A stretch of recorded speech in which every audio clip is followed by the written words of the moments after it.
نبی علیہ الصلوۃ والسلام ته یو صحابي را عرض ورته کوي د الله رسول ډیر زیات غریب ما ماته سو عمل راکړه چې الله جل شانه ماته مال راکړي ډیر زیات غریب ما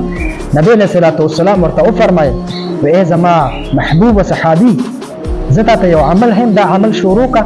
الله جل شانه به مالدار کی صحابي ته وویل و ته دا کلمات وایا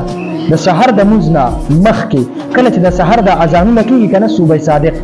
دغه ټیم نواله د نور دراختو پورې د تسبیحات کوه سبحان الله وبحمده سبحان الله العظیم استغفر الله